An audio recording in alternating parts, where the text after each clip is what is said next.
Ce soir, je veux vous emmener quelque part de profondément mystérieux, dans les recoins les plus froids de l'univers, où même le temps lui-même semble ralentir jusqu'à presque s'arrêter. Installez-vous confortablement, peut-être sous une couverture douce, et laissez la chaleur de votre environnement vous envelopper, pendant que nous explorons ensemble l'une des questions les plus fascinantes de la physique. Pourquoi ne pouvons-nous jamais atteindre le zéro absolu, même si nous avions un temps infini pour essayer? C'est une question qui pourrait sembler purement académique au premier abord, mais qui révèle en réalité quelque chose de profond sur la nature même de notre univers. Et si je vous disais que cette impossibilité n'est pas simplement une limitation technique, mais plutôt une règle fondamentale tissée dans le tissu même de la réalité? Avant de plonger plus profondément dans ce mystère cosmique, permettez-moi de partager quelque chose avec vous. Si vous êtes nouveau sur notre chaîne et que vous appréciez ces voyages contemplatifs à travers les merveilles de l'espace, n'hésitez pas à aimer cette vidéo et à vous abonner pour ne manquer aucune de nos explorations nocturnes. Et pendant que vous vous installez pour ce voyage, partagez avec nous dans les commentaires d'où vous nous regardez ce soir.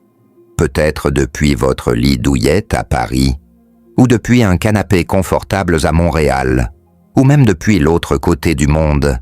C'est toujours merveilleux de savoir que nous partageons ensemble cette curiosité cosmique, peu importe où nous nous trouvons sur notre petite planète bleue.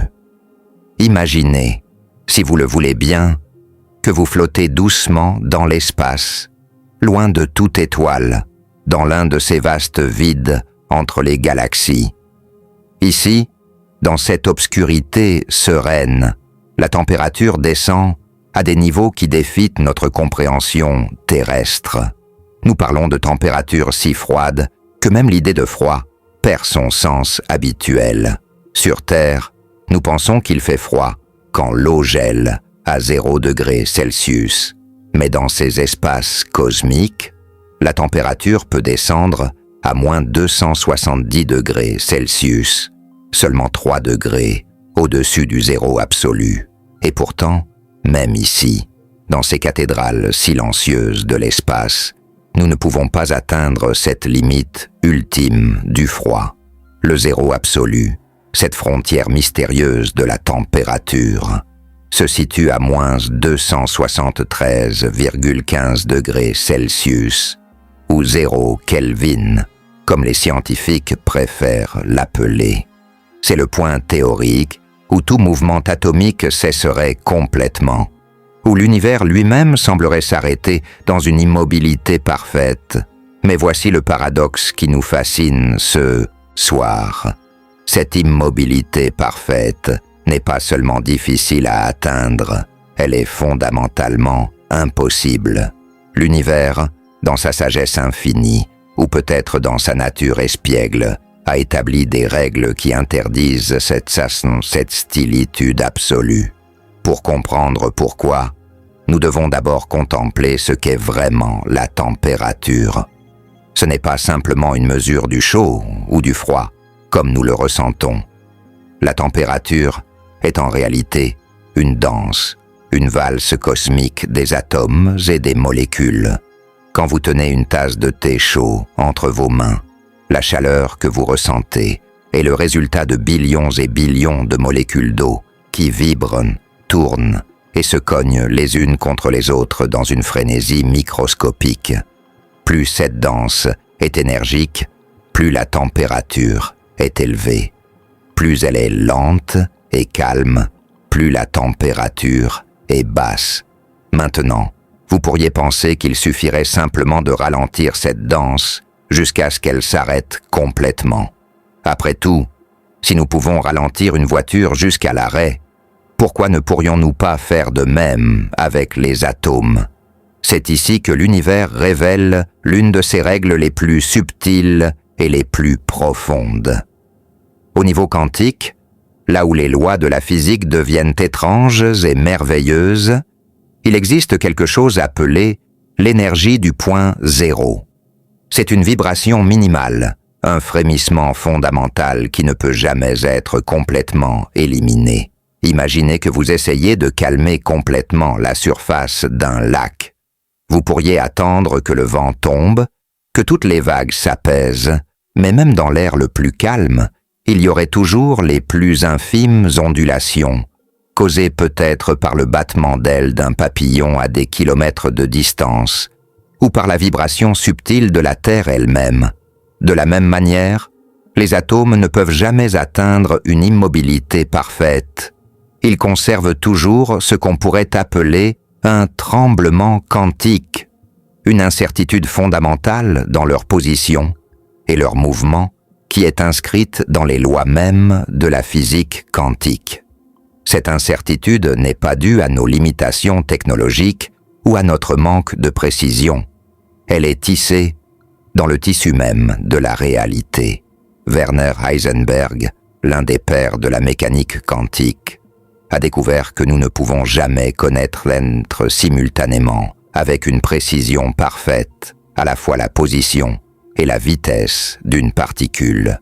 Cette incertitude signifie qu'une particule ne peut jamais être parfaitement immobile, car être parfaitement immobile signifierait avoir une vitesse de zéro exactement, ce qui violerait ce principe fondamental. Pensez à cela un instant. L'univers lui-même conspire pour maintenir un minimum de mouvement, un souffle de vie, même dans les endroits les plus froids et les plus isolés. C'est comme si le cosmos avait une peur primordiale de l'immobilité absolue, comme si le mouvement était si fondamental à l'existence que l'arrêter complètement serait impossible, voire impensable. Cette idée a quelque chose de profondément poétique, n'est-ce pas? Que même dans le froid le plus extrême, il reste toujours une étincelle d'énergie, un murmure de mouvement. Les scientifiques ont passé des décennies à essayer d'approcher le zéro absolu dans leur laboratoire. Avec des techniques de plus en plus sophistiquées, ils ont réussi à refroidir des atomes à des températures incroyablement basses, à seulement quelques milliardièmes de degrés au-dessus du zéro absolu. À ces températures, la matière commence à se comporter de manière étrange et merveilleuse.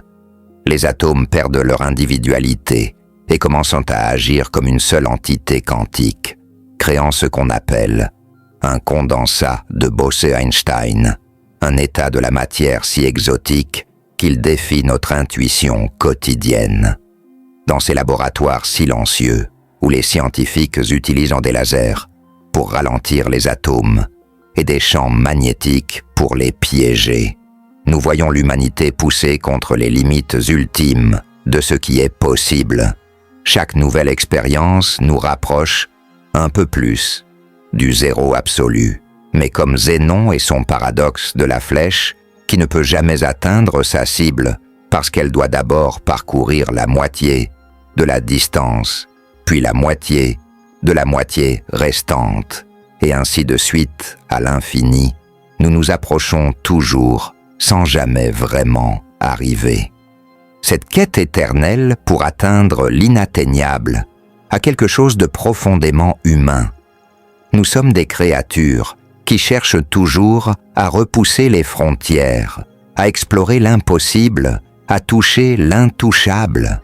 Et dans cette quête particulière pour le froid ultime, nous découvrons non seulement les limites de ce qui est physiquement possible, mais aussi la beauté des lois qui gouvernent notre univers. Ces lois ne sont pas simplement des restrictions, elles sont les règles du jeu cosmique dans lequel nous existons, les paramètres qui rendent possible l'incroyable diversité et la complexité que nous observons autour de nous. Si nous comprimions toute l'histoire de l'univers, depuis le Big Bang jusqu'à maintenant, en une seule journée de 24 heures, l'humanité n'apparaîtrait que dans les dernières fractions de secondes avant minuit. Et dans ces derniers instants fugaces, nous avons réussi à comprendre tant de choses sur le cosmos qui nous entoure.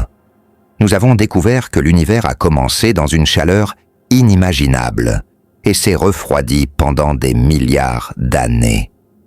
Nous avons appris que même maintenant, 13,8 milliards d'années plus tard, l'écho de cette chaleur primordiale baigne encore tout l'espace sous la forme du rayonnement cosmique de fond.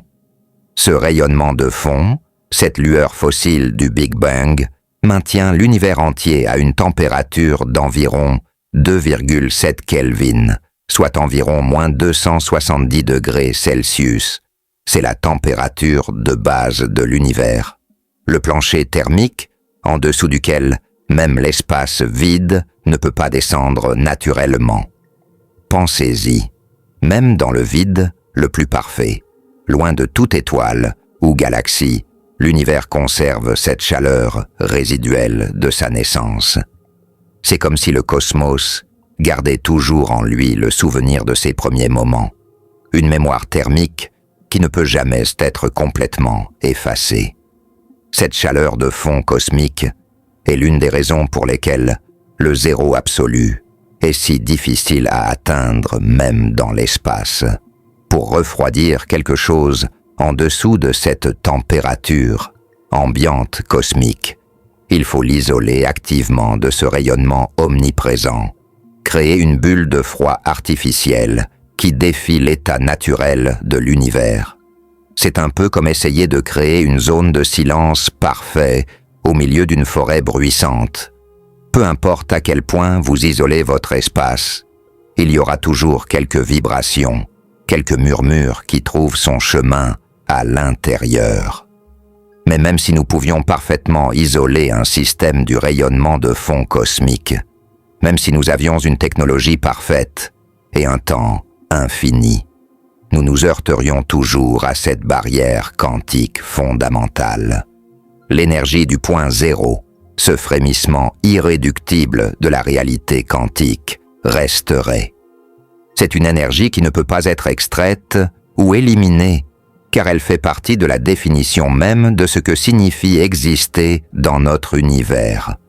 En un sens, c'est l'énergie de l'existence elle-même, le prix minimum que la matière doit payer pour avoir le privilège d'être. Cette idée a des implications profondes pour notre compréhension de l'univers. Elle suggère que le mouvement, l'énergie, et par extension le changement et l'évolution, sont des caractéristiques fondamentales de la réalité. Un univers au zéro absolu serait un univers mort, figé dans une éternité immobile. Mais notre univers refuse cette mort thermique ultime. Il maintient toujours, partout et en tout temps, ce minimum vital d'énergie et de mouvement. Les implications philosophiques de cette impossibilité sont fascinantes à contempler dans le calme de la nuit. Si même l'univers ne peut pas atteindre l'immobilité parfaite, que nous dit cela sur la nature du changement et de la permanence? Peut-être que le changement n'est pas simplement quelque chose qui arrive dans l'univers, mais quelque chose qui est l'univers.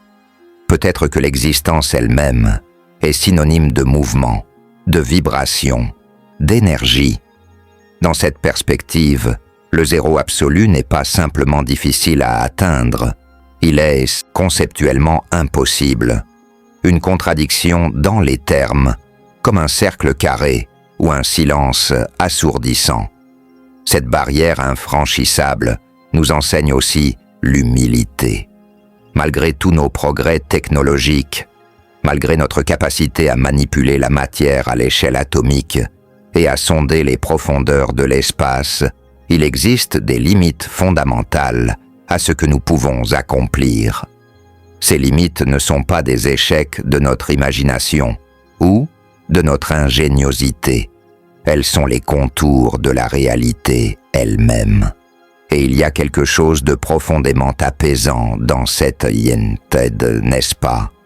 Que certaines choses resteront toujours hors de portée, non pas parce que nous ne sommes pas assez intelligents ou déterminés, mais parce que l'univers a ses propres règles inviolables. Dans les laboratoires du monde entier, les physiciens continuent néanmoins leur quête pour s'approcher toujours plus près du zéro absolu. Non pas parce qu'ils espèrent l'atteindre un jour, mais parce que le voyage lui-même est riche en découvertes. À chaque nouvelle fraction de degré qu'ils parviennent à soustraire, ils découvrent de nouveaux phénomènes, de nouveaux états de la matière, de nouvelles façons dont l'univers peut nous surprendre. C'est dans ces températures extrêmes que nous voyons la nature quantique de la réalité se révéler le plus clairement, où les règles étranges du monde microscopique deviennent visibles à notre échelle. Les atomes, quand ils sont refroidis à ces températures extrêmes, commencent à se comporter de manière qui défie notre intuition quotidienne. Ils peuvent être dans plusieurs endroits à la fois, passer à travers des barrières apparemment impénétrables et s'enchevêtrer les uns avec les autres de manière qui suggère une connectivité profonde, sous-jacente à toute la matière. Ces phénomènes ne sont pas simplement des curiosités de laboratoire. Ils nous révèlent la véritable nature de la réalité, une nature qui est beaucoup plus étrange et merveilleuse que ce que nos sens nous disent. Prenons un moment pour apprécier l'ironie cosmique de notre situation. Nous vivons sur une planète où la température moyenne est d'environ 15 degrés Celsius, confortablement éloignée des extrêmes du froid cosmique. Notre corps maintient une température constante d'environ 37 degrés Celsius, une petite bulle de chaleur dans un univers froid. Et pourtant, depuis ce havre de chaleur, nous contemplons et explorons les limites ultimes du froid, essayant de comprendre pourquoi l'univers refuse d'atteindre le silence thermique complet.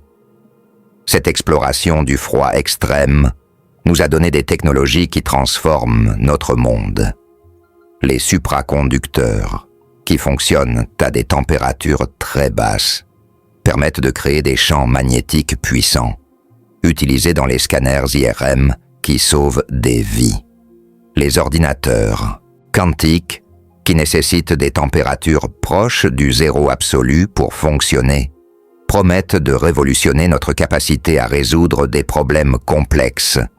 Les horloges atomiques ultra-froides sont si précises qu'elles ne perdront pas une seconde en millions d'années, nous permettant de naviguer avec une précision GPS et de tester les théories les plus fondamentales de la physique. Mais au-delà de ces applications pratiques, la quête du zéro absolu nous enseigne quelque chose de plus profond sur la nature de la connaissance et de l'exploration.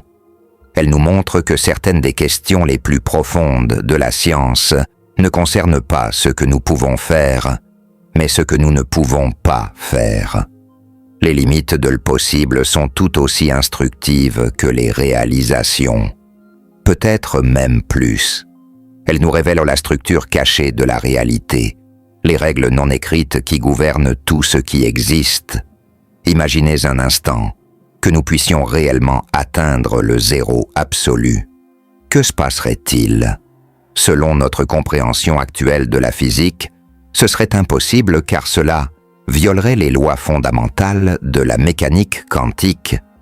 Mais même si nous mettions ces lois de côté pour un instant de spéculation, un système au zéro absolu serait dans un état de perfection morte, incapable de changement ou d'interaction. Ce serait comme un point final cosmique, une fin à toute histoire, tout processus, toute évolution. L'univers, dans sa sagesse, semble avoir choisi le mouvement perpétuel plutôt que la perfection statique. Cette préférence pour le mouvement sur l'immobilité se reflète partout dans la nature. Les électrons orbitent éternellement autour des noyaux atomiques sans jamais perdre leur énergie. Les planètes tournent autour des étoiles dans une danse qui dure des milliards d'années. Les galaxies tournent sur elles-mêmes dans une valse cosmique majestueuse. Même l'espace vide, ce que nous appelons le vide quantique, bouillonne d'une activité invisible avec des particules virtuelles qui apparaissent et disparaissent dans un scintillement perpétuel d'existence potentielle. L'univers, semble-t-il, a une aversion fondamentale pour l'immobilité. Dans les espaces les plus froids de l'univers, dans ces vides intergalactiques où la lumière des étoiles est si faible qu'elle pourrait à peine éclairer une page, la température descend presque au minimum cosmique. Ici, dans ces cathédrales de froid et de silence, nous trouvons peut-être l'endroit le plus proche du zéro absolu qui existe naturellement. Et pourtant, même ici, les atomes d'hydrogène solitaires qui dérivent dans ce vide maintiennent leur frémissement quantique, leur danse minimale d'existence. Ils sont les derniers danseurs dans une salle de bal cosmique presque vide, mais ils dansent quand même, incapables de s'arrêter complètement. Cette image des atomes solitaires dans le vide cosmique, maintenant leur mouvement minimal contre toute probabilité, est étrangement réconfortante. Elle suggère que même dans l'isolement le plus extrême, dans le froid le plus profond, il reste quelque chose d'irréductiblement vivant dans la matière. Ce n'est pas de la vie au sens biologique, bien sûr, mais une sorte d'animation fondamentale, une étincelle de dynamisme qui ne peut être éteinte. C'est comme si l'univers avait encodé dans ses lois les plus fondamentales une garantie contre l'immobilité totale, une assurance que quelque chose, quelque part, sera toujours en mouvement. Les physiciens ont une façon mathématique d'exprimer cette impossibilité d'atteindre le zéro absolu. Ils l'appellent le troisième principe de la thermodynamique, qui stipule qu'il est impossible d'atteindre le zéro absolu en un nombre fini d'étapes. Peu importe combien de fois vous divisez par 2 la température d'un système, vous n'atteindrez jamais exactement zéro. C'est comme le paradoxe de Zénon appliqué à la température. Vous pouvez vous rapprocher indéfiniment, mais l'arrivée finale reste éternellement hors de portée. Cette loi n'est pas simplement une observation empirique, elle découle des principes les plus fondamentaux de la physique quantique et de la thermodynamique. Elle nous dit que l'entropie, cette mesure du désordre et de l'information, dans un système, ne peut jamais être réduite à zéro absolu. Il y aura toujours un minimum de désordre, un minimum d'incertitude, un minimum de possibilités. L'univers insiste pour garder toujours une porte ouverte au changement, aussi petite soit-elle. Pendant que vous écoutez ces mots, confortablement installés dans la chaleur de votre environnement, pensez au contraste extraordinaire entre votre situation et les extrêmes cosmiques que nous explorons. Votre corps génère constamment de la chaleur, environ 100 watts au repos, l'équivalent d'une ampoule électrique brillante. Cette chaleur est le produit d'innombrables réactions chimiques, de la combustion lente et contrôlée, des nutriments qui maintiennent la flamme de la vie. Vous êtes, en un sens très réel, une petite étoile biologique, rayonnant de la chaleur dans l'univers froid. Cette chaleur que vous générez, cette énergie qui vous maintient en vie, est votre rébellion personnelle contre l'entropie, contre le froid cosmique qui cherche à tout égaliser. Chaque battement de votre cœur, chaque pensée qui traverse votre esprit, chaque respiration que vous prenez est un acte de résistance contre l'immobilité thermique. Vous êtes, comme toute vie, un îlot d'ordre et d'énergie organisée dans un océan de désordre croissant. Et c'est magnifique, n'est-ce pas, que nous existions comme ces poches de chaleur et de complexité, défiant temporairement la tendance universelle vers l'équilibre froid. Mais revenons à notre question centrale. Pourquoi ne pouvons-nous pas atteindre le zéro absolu, même avec un temps infini? La réponse, comme nous l'avons vu, réside dans la nature quantique de la réalité. Mais il y a une autre façon de voir cette impossibilité qui est tout aussi fascinante. Imaginez que vous essayez de vider complètement une baignoire avec une tasse. Au début, c'est facile. Chaque tasse retire une quantité significative d'eau. Mais à mesure que le niveau baisse, il devient de plus en plus difficile de capturer les dernières gouttes. Finalement, l'eau forme une fine pellicule que votre tasse ne peut plus ramasser efficacement. De la même manière, retirer de l'énergie d'un système devient exponentiellement plus difficile à mesure que vous approchez du zéro absolu. Les méthodes que nous utilisons pour refroidir, que ce soit par évaporation, par expansion, par laser ou par désaimantation, deviennent toutes moins efficaces à mesure que la température baisse. C'est comme si l'univers résistait de plus en plus fort à mesure que nous nous rapprochons de cette limite ultime, comme un élastique qui devient de plus en plus difficile à étirer à mesure qu'on s'approche de son point de rupture. Cette résistance croissante n'est pas accidentelle. Elle est intégrée dans les mathématiques même de la thermodynamique. L'efficacité de tout processus de refroidissement dépend de la différence de température entre le système que vous essayez de refroidir et l'environnement vers lequel vous évacuez la chaleur. À mesure que cette différence diminue, l'efficacité tombe vers zéro. C'est une limite fondamentale qui ne peut être contournée.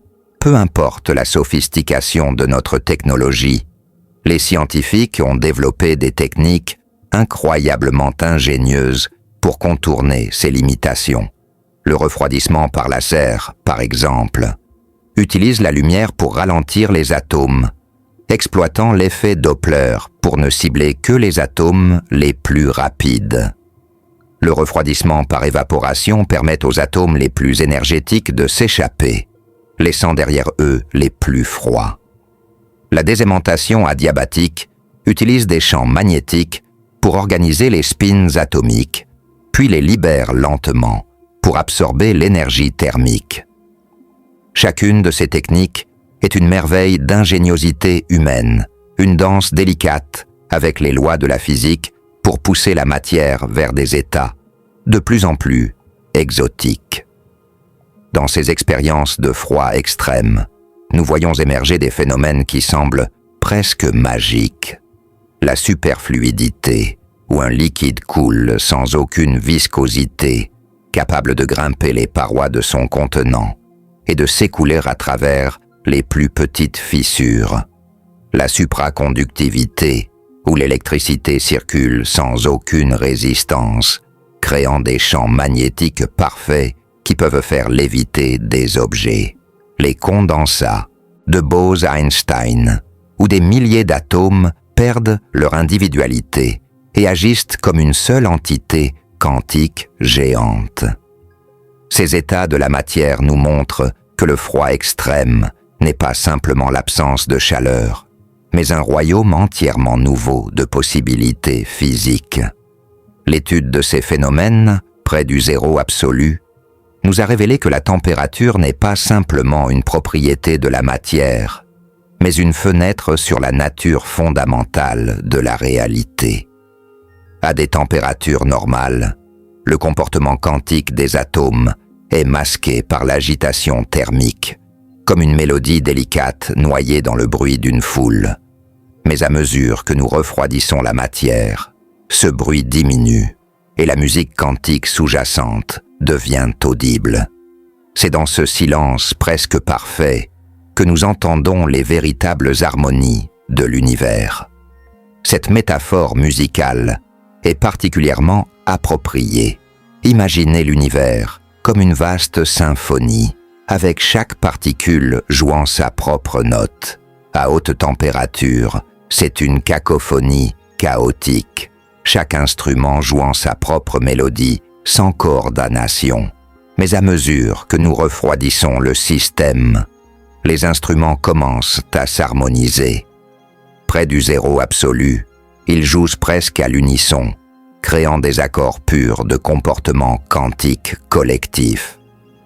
Mais même dans ce quasi-silence, il reste toujours le plus faible murmure, l'énergie du point zéro qui empêche le silence complet. Cette impossibilité d'atteindre le silence thermique parfait a des implications profondes pour l'avenir de l'univers. Les cosmologistes vont longtemps spéculer sur le destin ultime du cosmos. L'une des possibilités est la mort thermique, un état où toute l'énergie utile a été dissipée et l'univers atteint un équilibre thermique uniforme. Mais même dans ce scénario lointain, des billions et des billions d'années dans le futur, la température ne serait pas exactement zéro. Il resterait toujours de ce frémissement quantique, irréductible, cette étincelle minimale d'énergie et de possibilités. Certains physiciens spéculent que cette énergie du point zéro pourrait être la clé de phénomènes encore non découverts. Peut-être qu'à des échelles de temps inimaginablement longues, les fluctuations quantiques pourraient donner naissance à de nouveaux univers, des bulles de réalité émergeant du vide apparent. Peut-être que l'impossibilité d'atteindre le zéro absolu est la garantie de l'univers contre sa propre fin définitive, une assurance que quelque chose, quelque part, continuera toujours à bouger, à changer, à évoluer. Ces spéculations nous emmènent aux frontières de la physique connue, où la science rencontre la philosophie et où notre compréhension devient floue. Mais c'est précisément dans ces zones grises que les questions les plus profondes émergent. L'univers ne peut jamais atteindre l'immobilité parfaite. Cela signifie-t-il que le changement est plus fondamental que la permanence? Que le devenir est plus réel que l'être? Ces questions ont occupé les philosophes depuis des millénaires, et notre compréhension moderne du zéro absolu leur donne une nouvelle dimension. Dans la quiétude de cette nuit, pendant que nous contemplons ensemble ces mystères cosmiques, il y a quelque chose de profondément apaisant dans l'idée que l'univers lui-même résiste à l'immobilité complète.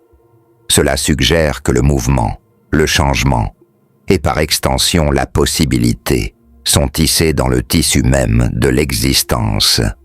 Peu importe à quel point les choses peuvent sembler froides et immobiles, il y a toujours, au niveau le plus fondamental, une vibration de vie, un potentiel de changement.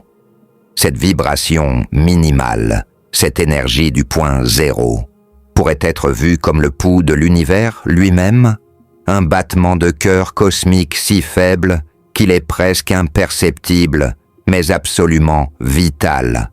Sans lui, l'univers serait vraiment mort, figé dans une perfection cristalline éternelle.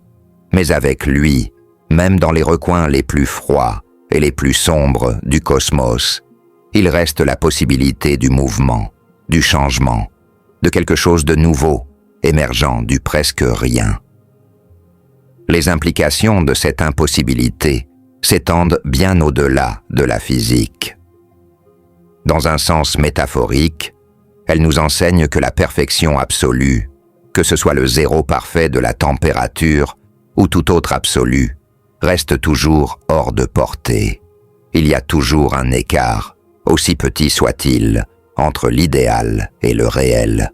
Et peut-être que c'est dans cet écart que réside toute la beauté et la complexité de l'univers. Un monde qui pourrait atteindre la perfection absolue serait un monde où l'histoire s'arrêterait, où rien de nouveau ne pourrait émerger. Alors que nous dérivons plus profondément dans cette contemplation nocturne, considérons comment cette quête du froid ultime reflète notre condition humaine. Nous sommes des créatures qui cherchent constamment à atteindre des absolus, la vérité absolue, l'amour parfait, la compréhension complète, tout en sachant, peut-être inconsciemment, que ces absolus resteront toujours légèrement hors de portée. Et peut-être que c'est cette tension, cet élan éternel vers l'inatteignable, qui donne à la vie sa direction et son sens. Dans les laboratoires où les scientifiques s'efforcent de refroidir la matière, toujours plus près du zéro absolu, ils ne sont pas découragés par l'impossibilité de l'atteindre.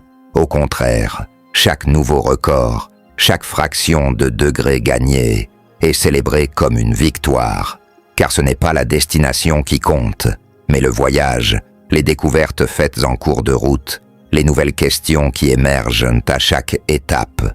L'impossibilité du zéro absolu n'est pas un mur qui bloque le progrès, mais un horizon qui recule toujours, nous invitant à explorer toujours plus loin. Cette exploration nous a déjà donné tant de merveilles.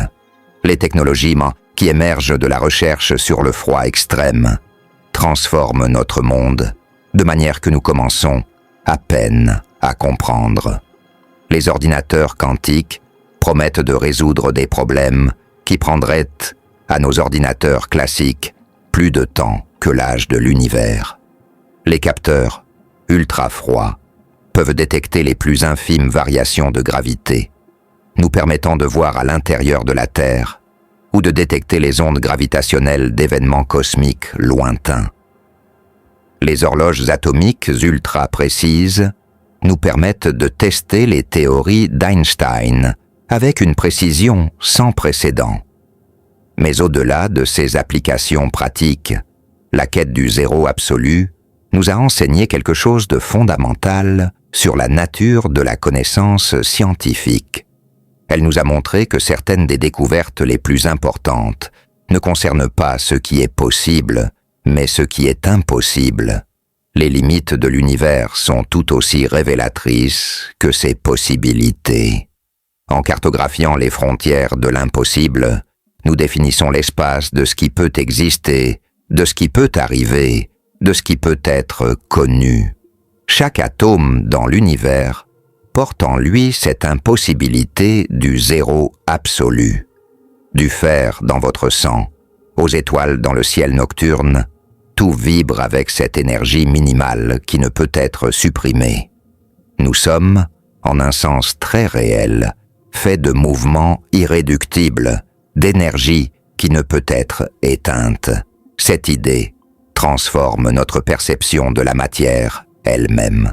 Ce n'est pas une substance statique qui peut être mise en mouvement, mais plutôt du mouvement qui a pris forme, de l'énergie qui s'est temporairement cristallisée en structures que nous appelons atomes, molécules, objets. Dans cette perspective, l'impossibilité d'atteindre le zéro absolu n'est pas une limitation technique ou même une loi physique arbitraire. C'est une expression de ce que signifie exister dans notre univers. Exister, c'est vibrer, bouger, changer. L'immobilité parfaite ne serait pas simplement difficile à atteindre, elle serait antithétique à l'existence elle-même. L'univers a choisi le devenir plutôt que l'être statique, le processus plutôt que la perfection figée. Cette compréhension nous ramène à la nature profondément mystérieuse de la température elle-même. Nous la mesurons avec des thermomètres, nous la ressentons avec notre peau, nous la contrôlons avec nos technologies. Mais qu'est-elle vraiment ? Au niveau le plus fondamental, la température est une mesure statistique du mouvement aléatoire des particules. C'est une propriété émergente, quelque chose qui n'existe qu'au niveau collectif, pas pour les particules individuelles. Un seul atome n'a pas de température. C'est seulement quand nous avons de nombreux atomes que la température devient significative. Cette nature émergente de la température nous rappelle que beaucoup des propriétés les plus importantes de notre univers n'existent qu'au niveau collectif. La vie, la conscience, la beauté, tout émerge de l'interaction de composants plus simples. Et tout comme la température ne peut atteindre le zéro absolu, peut-être que ces autres propriétés émergentes ont aussi leurs propres limites infranchissables, leurs propres impossibilités fondamentales qui définissent leurs contours et leurs caractéristiques. Alors que nous naviguons à travers ces idées dans le calme de la nuit, laissons notre imagination dériver vers ces espaces lointains entre les galaxies, ces vides cosmiques où la température frôle le minimum universel. Là, dans cette quasi-immobilité, dans ce presque silence, l'univers révèle sa nature la plus fondamentale. Ce n'est pas un lieu de mort et d'absence, mais un royaume de potentiel minimal, mais irréductible. Chaque particule, aussi isolée et froide soit-elle, maintient sa connexion au tissu vibrant de la réalité à travers son énergie de point zéro. Cette connexion universelle à travers l'énergie minimale suggère quelque chose de profond sur la nature de l'univers. Rien n'est vraiment isolé, rien n'est vraiment immobile, rien n'est vraiment séparé du flux cosmique d'énergie et de changement. Même dans l'isolement le plus extrême, dans le froid le plus profond, chaque particule participe à la danse cosmique, même si c'est avec les pas les plus subtils possibles. L'univers, semble-t-il, est un tout indivisible, uni non seulement par la gravité et les forces électromagnétiques, mais par cette impossibilité partagée d'immobilité complète. Les philosophes ont longtemps débattu de la nature du néant, du vide, de l'absence. L'impossibilité du zéro absolu nous dit que dans notre univers, le néant complet n'existe pas. Il y a toujours quelque chose, ne serait-ce que le frémissement minimal de l'énergie du point zéro. Le vide n'est pas vide. Il bouillonne de possibilités quantiques. Le froid n'est jamais absolu. Il conserve toujours une étincelle de chaleur. L'immobilité n'est jamais complète.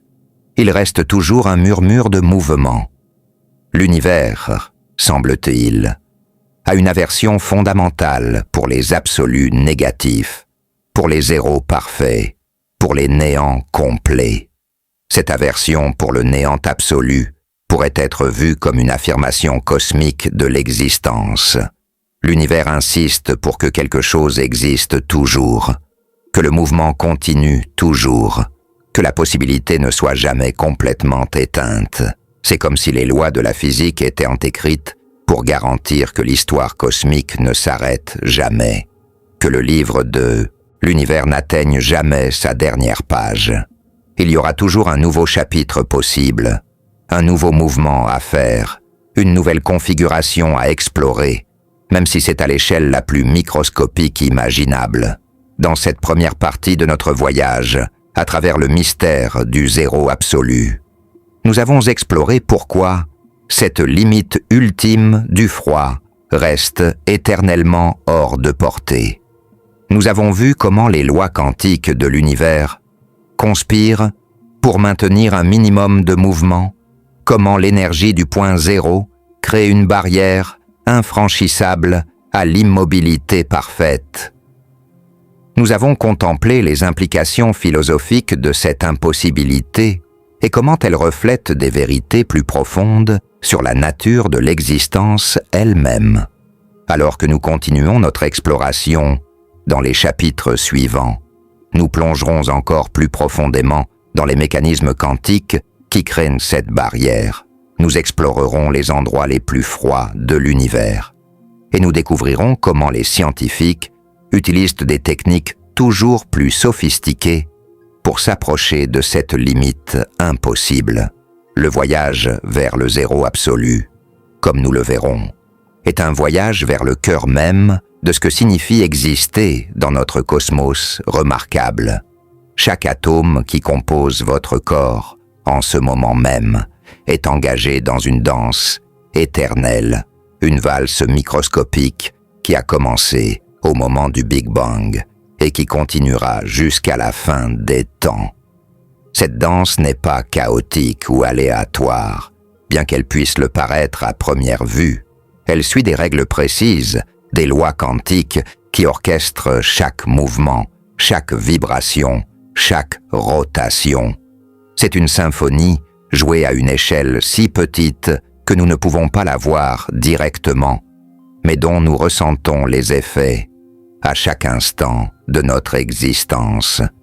La chaleur que vous ressentez maintenant, le confort de votre position, la douceur de l'air qui vous entoure, tout cela est le résultat de billions et billions d'atomes dansant leur ballet éternel.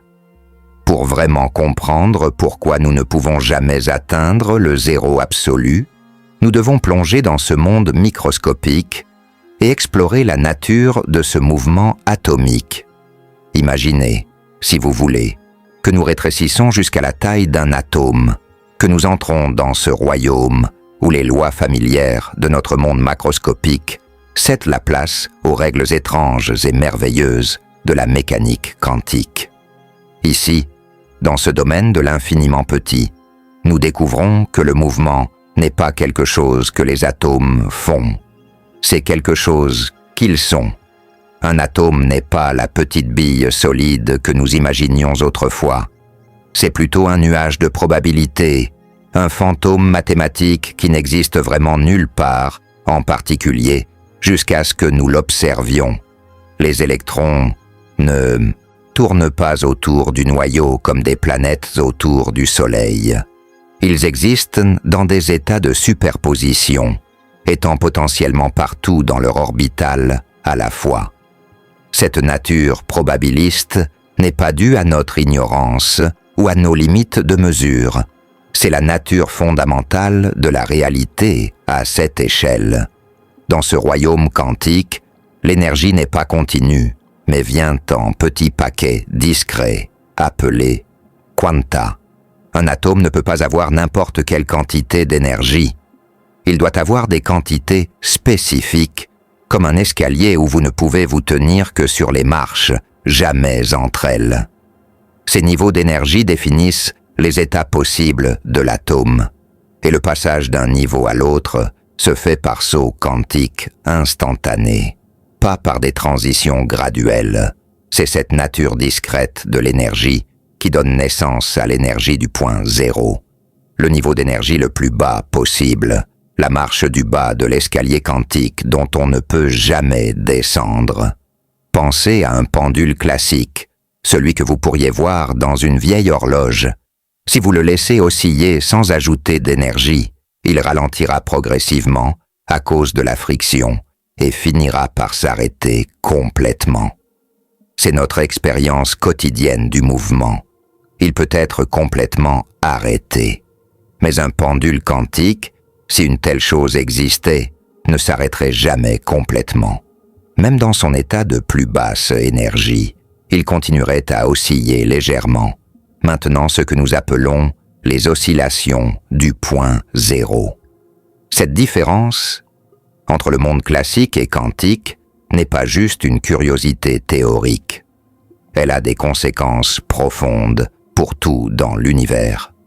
Prenez une molécule simple comme l'hydrogène, H2, deux atomes d'hydrogène liés ensemble. Le lien entre ces atomes n'est pas rigide. Les atomes vibrent l'un par rapport à l'autre, s'étirant et se contractant comme deux balles connectées par un ressort. Selon la physique classique, à zéro absolu, cette vibration devrait s'arrêter complètement. Mais la mécanique quantique nous dit qu'elle ne peut pas. Même au zéro absolu théorique, les atomes continueraient à vibrer avec leur énergie de point zéro. Cette vibration persistante n'est pas négligeable. Pour de nombreuses molécules, l'énergie du point zéro est substantielle, suffisante pour affecter leurs propriétés chimiques et physiques. C'est pourquoi l'hélium reste liquide même au zéro absolu sous pression normale. Les atomes d'hélium vibrent tellement avec leur énergie de point zéro qu'ils ne peuvent pas se figer en un solide. C'est un liquide quantique perpétuel, maintenu dans cet état par l'impossibilité même d'atteindre l'immobilité complète. Cette symphonie atomique devient encore plus fascinante quand nous considérons des systèmes plus complexes. Dans un morceau de métal, par exemple, les atomes sont arrangés dans une structure cristalline régulière, mais ils ne sont pas immobiles dans cette structure. Ils vibrent autour de leur position d'équilibre et ces vibrations se propagent à travers le cristal, comme des ondes.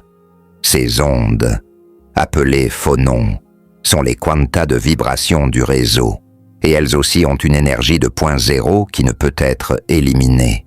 À température ambiante, Ces vibrations sont vigoureuses et chaotiques, les atomes s'agitant violemment dans leur réseau cristallin. Mais à mesure que nous refroidissons le métal, les vibrations s'apaisent, devenant plus cohérentes et organisées. Près du zéro absolu, nous pourrions nous attendre à ce qu'elles s'arrêtent complètement. Mais elles ne le font pas. Elles atteignent leur état quantique fondamental, vibrant toujours, mais de la manière la plus minimale possible, permise par les lois de la physique. C'est dans ces températures ultra basses que la nature ondulatoire de la matière devient vraiment apparente. Les atomes, que nous pensons habituellement comme des particules, révèlent leur nature d'onde. À température élevée, les longueurs d'onde associées aux atomes sont si courtes qu'elles sont négligeables, mais à mesure que nous refroidissons les atomes et ralentissons leur mouvement, leur longueur d'onde s'allonge. Près du zéro absolu, ces longueurs d'onde peuvent devenir plus grandes que la distance entre les atomes, conduisant à des effets quantiques spectaculaires. L'un des plus remarquables de ces effets est la condensation de Bose-Einstein, un état de la matière prédit par Satyendranath Bose et Albert Einstein dans les années 1920, mais non observé expérimentalement avant 1995. Dans cet état, des milliers ou même des millions d'atomes perdent leur identité individuelle et se comportent comme une seule entité quantique géante. C'est comme si les atomes, en ralentissant suffisamment, décidaient soudain de danser parfaitement, à l'unisson, créant une chorégraphie quantique d'une beauté stupéfiante. Pour créer un condensat de Bose-Einstein, les scientifiques doivent refroidir les atomes à quelques milliardièmes de degrés au-dessus du zéro absolu. À ces températures, les fonctions d'onde des atomes individuels commencent à se chevaucher et à s'enchevêtrer, créant ce que l'on pourrait appeler un super-atome. Ce n'est pas juste une curiosité de laboratoire. Les condensats de Bose-Einstein nous permettent d'étudier la mécanique quantique à une échelle macroscopique, de voir les lois quantiques se manifester dans des objets assez grands pour être observés directement. La création de ces états ultra-froids nécessite une chorégraphie expérimentale extraordinaire. Les scientifiques utilisent des lasers accordés précisément pour ralentir les atomes, exploitant la pression de radiation de la lumière. Imaginez essayer d'arrêter une balle en la frappant répétitivement avec des grains de sable. C'est essentiellement ce que font les lasers aux atomes. Puis, les atomes les plus énergétiques sont autorisés à s'échapper, laissant derrière eux seulement les plus froids, dans un processus similaire à la façon dont l'évaporation refroidit une tasse de café. Mais même dans ces condensats de Bose-Einstein, à des températures si proches du zéro absolu que la différence semble négligeable, l'énergie du point zéro persiste. Les atomes dans le condensat ne sont pas immobiles. Ils existent dans leur état quantique le plus bas possible, vibrant toujours avec cette énergie minimale, irréductible. C'est une démonstration spectaculaire du principe que nous avons exploré. Peu importe à quel point nous refroidissons un système, nous ne pouvons jamais éliminer complètement le mouvement. Cette danse atomique perpétuelle a des implications qui s'étendent bien au-delà du laboratoire. Elle affecte les propriétés de tout matériau à toute température. La conductivité électrique, la conductivité thermique, les propriétés magnétiques, toutes sont influencées par les vibrations atomiques et électroniques. Même à température ambiante, les effets de l'énergie du point zéro peuvent être significatifs. C'est pourquoi certains matériaux sont supraconducteurs à des températures relativement élevées. Pourquoi certains fluides deviennent superfluides. Pourquoi certaines réactions chimiques peuvent se produire même quand, classiquement, elles ne devraient pas avoir assez d'énergie. Considérons l'effet tunnel quantique, l'un des phénomènes les plus contre-intuitifs de la mécanique quantique. Classiquement, si une particule n'a pas assez d'énergie pour surmonter une barrière, elle ne peut pas passer. C'est comme essayer de faire rouler une balle sur une colline quand vous ne la poussez pas assez fort. Elle roulera simplement en arrière. Mais dans le monde quantique, les particules peuvent tunneler à travers les barrières qu'elles ne devraient pas pouvoir franchir classiquement. Ce tunneling est rendu possible en partie par l'énergie du point zéro, qui donne aux particules juste assez d'énergie quantique pour occasionnellement apparaître de l'autre côté de barrières, apparemment infranchissables. Ce phénomène n'est pas juste une curiosité théorique, c'est essentiel à la vie elle-même. La fusion nucléaire dans le Soleil dépend du tunneling quantique. Les protons dans le noyau du Soleil n'ont pas assez d'énergie thermique pour surmonter leur répulsion électrique mutuelle et fusionner. Mais grâce au tunneling quantique, aidés par l'énergie du point zéro, ils peuvent occasionnellement se rapprocher suffisamment pour que la force nucléaire forte prenne le relais. Sans ce tunneling, le Soleil ne brillerait pas, et nous ne serions pas ici pour contempler ces mystères. L'énergie du point zéro apparaît aussi dans l'un des calculs les plus embarrassants de la physique moderne. Quand les physiciens essaient de calculer l'énergie du vide, l'énergie de l'espace vide lui-même, due aux fluctuations du point zéro de tous les champs quantiques. Ils obtiennent une valeur qui est 120 ordres de grandeur, plus grande que ce que nous observons. C'est l'écart, le plus grand, entre théorie et observation dans toute la science, suggérant que notre compréhension de l'énergie du point zéro et de ses implications cosmologiques est encore profondément incomplète. Cette énigme nous rappelle que même si nous comprenons que le zéro absolu est inatteignable, nous ne comprenons pas complètement toutes les implications de cette impossibilité. L'énergie du point zéro pourrait être connectée à l'énergie sombre qui accélère l'expansion de l'univers. Elle pourrait jouer un rôle dans la gravité quantique, la théorie encore non découverte qui unifierait la relativité générale et la mécanique quantique. Elle pourrait même être liée à la nature de l'espace et du temps eux-mêmes. Pendant que vous écoutez ces mots, votre propre corps est un témoignage de la danse atomique perpétuelle. Les protéines dans vos cellules se plient et se déplient, vibrant avec l'énergie thermique, mais aussi avec l'énergie du point zéro. Les électrons dans vos neurones sautent à travers les synapses, leurs mouvements gouvernés par les lois quantiques que nous avons explorées. Même l'ADN dans vos cellules, la molécule qui porte le plan de votre existence, vibre et se tortille avec une énergie qui ne peut jamais être complètement apaisée. Cette activité perpétuelle au niveau moléculaire est essentielle à la vie. Les enzymes, ces remarquables machines moléculaires qui catalysent les réactions chimiques dans nos corps, dépendent des vibrations thermiques et quantiques pour fonctionner.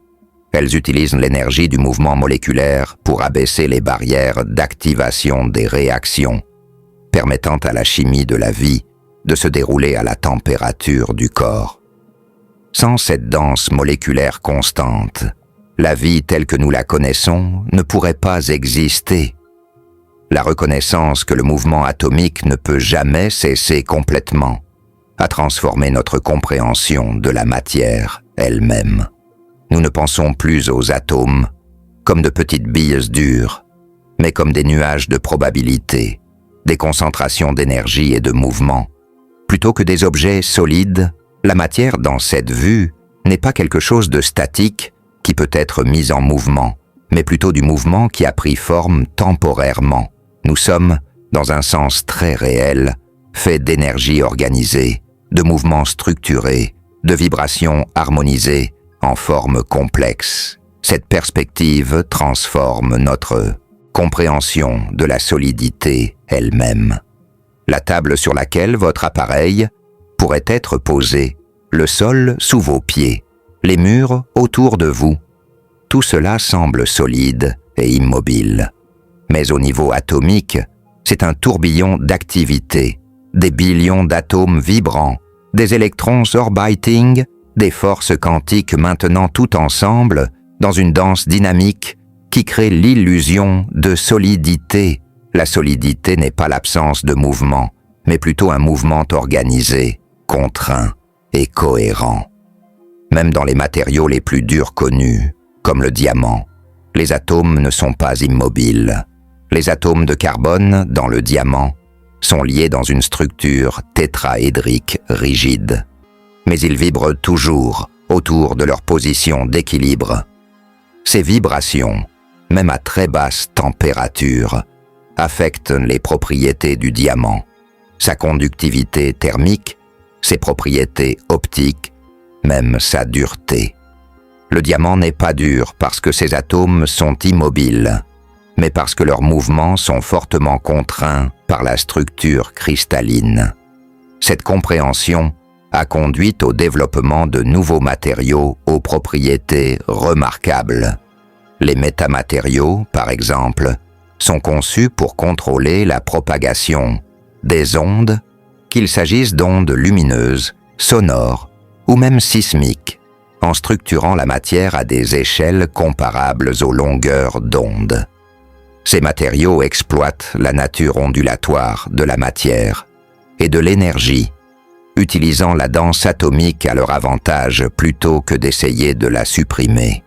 Dans le domaine de l'informatique quantique, les scientifiques essaient d'exploiter les propriétés quantiques de la matière près du zéro absolu pour effectuer des calculs impossibles pour les ordinateurs classiques.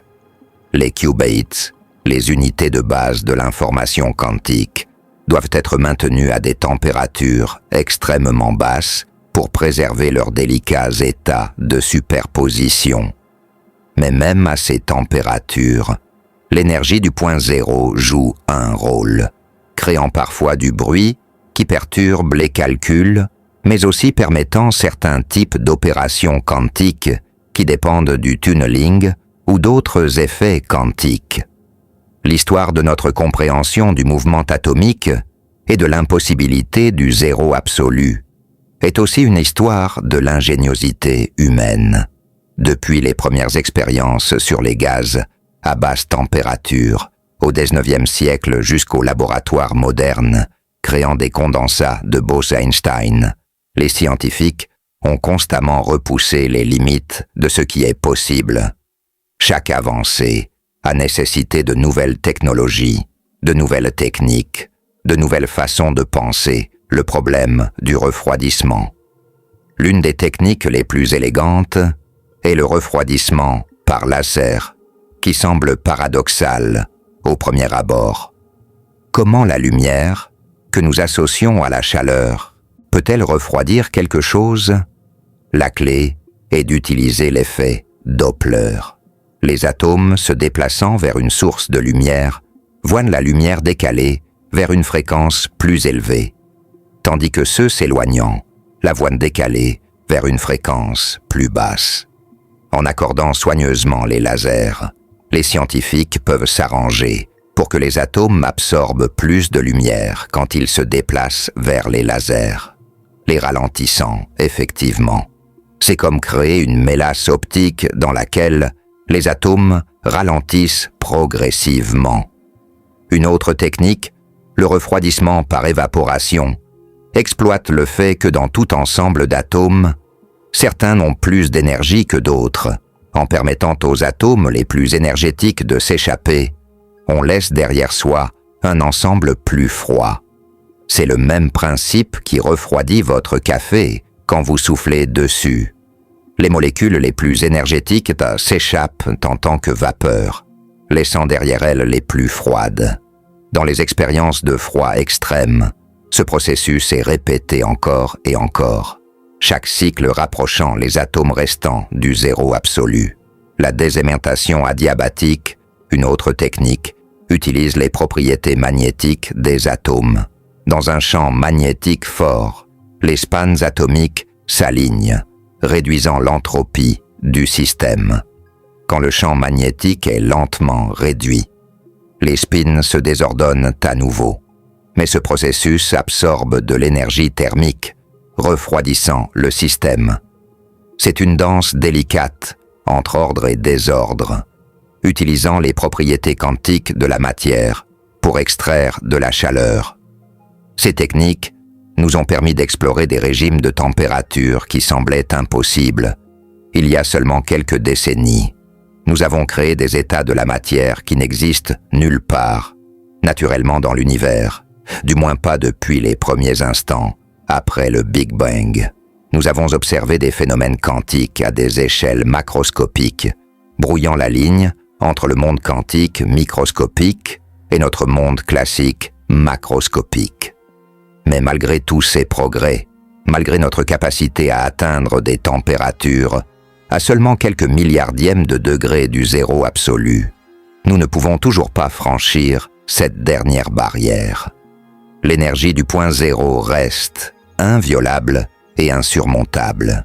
C'est un rappel humble que peu importe notre avancée technologique, il existe des limites fondamentales fixées par les lois de la nature elle-même.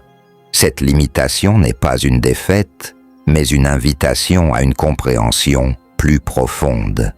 Chaque expérience qui pousse plus près du zéro absolu nous enseigne quelque chose de nouveau sur la nature quantique de la réalité. Chaque nouvelle technique développée pour refroidir la matière trouve des applications dans d'autres domaines de la science et de la technologie. La quête du zéro absolu, même si nous savons qu'elle ne peut jamais être achevée, continue de conduire l'innovation et la découverte. Dans un sens philosophique, la danse atomique éternelle que nous avons explorée est une métaphore de l'univers lui-même. L'univers n'est pas une machine qui pourrait un jour s'arrêter, mais un processus dynamique qui doit continuer à bouger, à changer, à évoluer. L'impossibilité du zéro absolu est l'une des garanties que ce processus ne s'arrêtera jamais complètement, que quelque chose continuera toujours à se passer, même dans le futur le plus lointain imaginable. Cette symphonie atomique, cette danse éternelle de la matière, se déroule tout autour de nous et en nous à chaque moment. Pendant que vous écoutez ces mots, des billions d'atomes dans votre corps vibrent, tournent et interagissent dans une chorégraphie d'une complexité stupéfiante. Cette danse a commencé au moment où ces atomes ont été forgés dans le cœur des étoiles, il y a des milliards d'années, et elle continuera longtemps après que nous soyons partis. Nous sommes des participants temporaires dans cette danse cosmique, des arrangements momentanés de matière et d'énergie qui ont brièvement atteint la complexité nécessaire pour contempler notre propre existence. L'exploration du mouvement atomique et de son impossibilité à cesser nous amène naturellement à une question encore plus profonde. Qu'est-ce qui maintient ce mouvement même quand nous retirons toute l'énergie possible d'un système? La réponse se trouve dans le royaume étrange et merveilleux de la mécanique quantique, où les règles de notre expérience quotidienne cessent de s'appliquer. Dans ce royaume, nous découvrons que l'univers lui-même conspire pour maintenir un minimum de mouvement, un murmure d'énergie qui ne peut jamais être complètement réduit au silence. Au cœur de cette conspiration cosmique se trouve l'un des principes les plus fondamentaux de la mécanique quantique, le principe d'incertitude d'Heisenberg.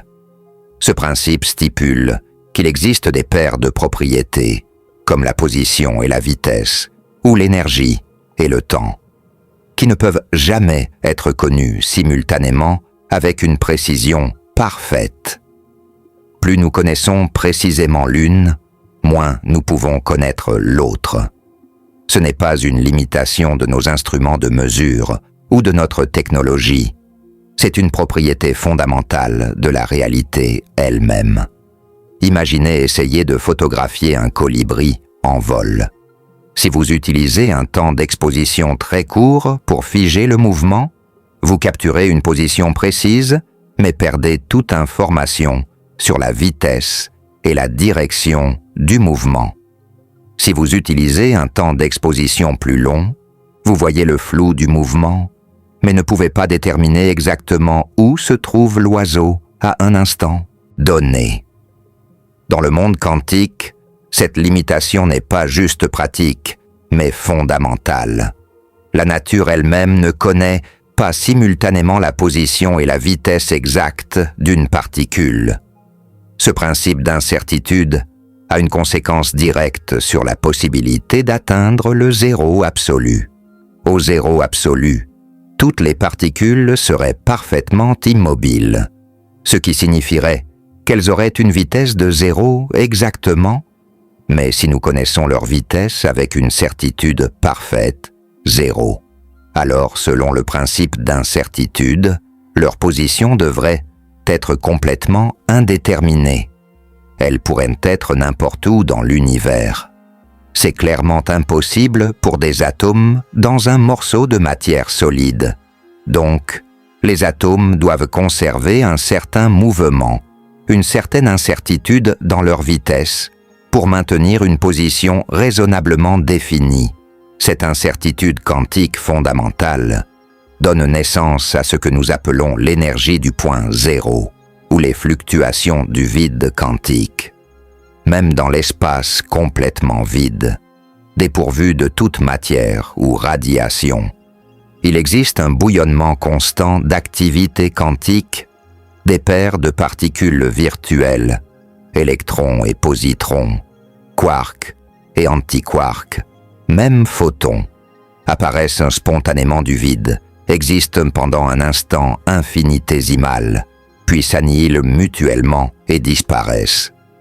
Ces fluctuations sont si brèves qu'elles ne violent pas la conservation de l'énergie à long terme, mais elles maintiennent un niveau minimal d'activité même dans le vide le plus parfait. Ces fluctuations du vide ne sont pas juste théoriques, elles ont des effets mesurables. L'effet Casimir, par exemple, démontre la réalité de ces fluctuations quantiques. Quand deux plaques métalliques sont placées très près l'une de l'autre dans le vide, les fluctuations du vide entre les plaques sont restreintes. Seules certaines longueurs d'onde peuvent exister dans cet espace confiné. À l'extérieur des plaques, toutes les longueurs d'onde sont possibles. Cette différence crée une pression nette qui pousse les plaques l'une vers l'autre, une force mesurable née littéralement du néant. L'énergie du point zéro n'est pas uniformément distribuée, mais dépend du système considéré. Pour un oscillateur harmonique quantique simple, le modèle de base d'un atome vibrant, l'énergie du point zéro est exactement la moitié d'un quantum d'énergie vibratoire. C'est comme si l'univers insistait pour que chaque oscillateur garde toujours au moins une demi-unité d'énergie en réserve. Une énergie qui ne peut jamais être extraite ou utilisée, mais doit toujours être là. Cette énergie minimale a des conséquences profondes pour la structure de la matière. Considérez l'hélium, l'élément le plus simple après l'hydrogène. À pression normale, l'hélium reste liquide jusqu'au zéro absolu. Cela semble impossible. Comment quelque chose peut-il rester liquide sans aucune énergie thermique? La réponse est l'énergie du point zéro. Les atomes d'hélium sont si légers et leurs interactions si faibles que l'énergie du point zéro seule est suffisante pour les empêcher de se solidifier. L'hélium liquide au zéro absolu est un liquide purement quantique, maintenu dans cet état par les fluctuations irréductibles imposées par le principe d'incertitude. Ce liquide quantique a des propriétés extraordinaires. En dessous d'environ 2 Kelvin, l'hélium liquide devient superfluide.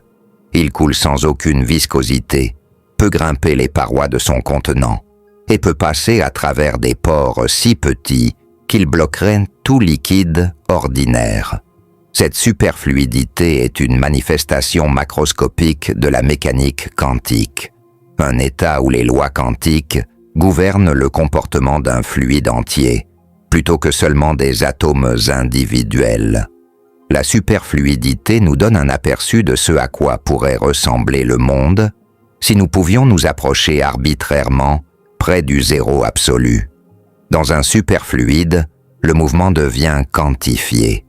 Le fluide ne peut tourner qu'à certaines vitesses spécifiques, créant des vortex quantifiés qui sont stables et ne peuvent pas décroître. C'est un monde où le mouvement perpétuel n'est pas seulement possible, mais inévitable, où la friction disparaît et où les lois de la thermodynamique classique semblent être suspendues. Mais même dans ces états exotiques, l'énergie du point zéro persiste. Les atomes dans un superfluide ne sont pas immobiles. Ils maintiennent leur mouvement quantique minimal. Les vortex quantifiés portent une énergie qui ne peut être dissipée. Le système entier vibre avec l'énergie du point zéro, de ses modes collectifs.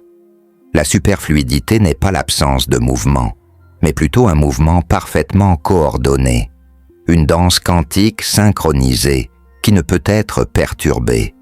Le murmure quantique, qui empêche le zéro absolu, s'étend au-delà de la matière ordinaire, aux champs fondamentaux qui composent l'univers. Le champ électromagnétique, même en l'absence de toute lumière ou radiation, maintient des fluctuations du point zéro. Ces fluctuations créent ce qu'on appelle la mer de photons virtuels, un fond constant de potentiel électromagnétique qui affecte tout dans l'univers. Ces photons virtuels ne sont pas de vraies particules de lumière que nous pourrions détecter directement, mais ils ont des effets réels et mesurables. Ils causent le décalage de Lamb dans les niveaux d'énergie de l'hydrogène, une petite mais importante correction aux prédictions de la physique quantique simple. Ils contribuent au moment magnétique anormal de l'électron, l'une des quantités les plus précisément mesurées et calculées dans toute la physique. Ils sont responsables de l'émission spontanée de lumière par les atomes excités, le processus qui fait briller les étoiles et fonctionner les lasers. L'idée que l'espace vide bouillonne d'activité quantique transforme notre compréhension du vide lui-même. Le vide n'est pas rien. C'est un état de potentiel minimal, mais non nul. C'est comme la surface d'un lac parfaitement calme, qui semble lisse de loin, mais révèle de minuscules ondulations quand on regarde de près. Ces ondulations quantiques sont toujours là, toujours actives, toujours empêchant l'univers d'atteindre un état de repos parfait. Cette activité du vide pourrait même être liée à l'un des plus grands mystères de la cosmologie moderne, l'énergie sombre. Les observations montrent que l'expansion de l'univers s'accélère, comme si une force mystérieuse repoussait les galaxies les unes des autres.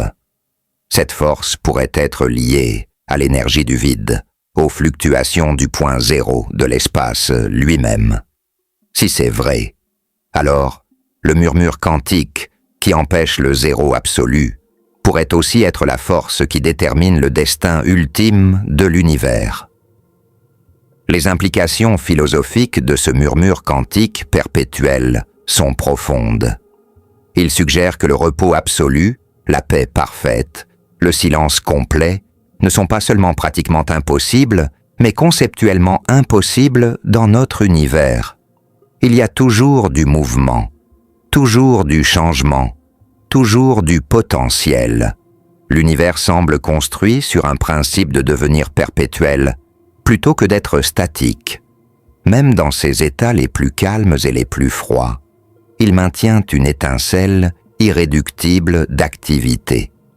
Ce principe se reflète dans de nombreux aspects de la physique moderne. En théorie des cordes, les particules fondamentales ne sont pas des points, mais de minuscules cordes vibrantes, et leurs vibrations déterminent leurs propriétés. En théorie quantique des champs, les particules sont des excitations de champs sous-jacents qui remplissent tout l'espace. Dans les deux cas, la vibration et le mouvement ne sont pas des propriétés des particules, mais leur essence même.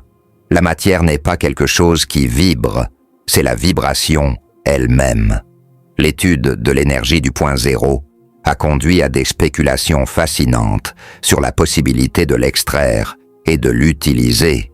Après tout, si chaque centimètre cube d'espace contient cette énergie de fluctuation du vide, ne pourrions-nous pas l'exploiter d'une manière ou d'une autre?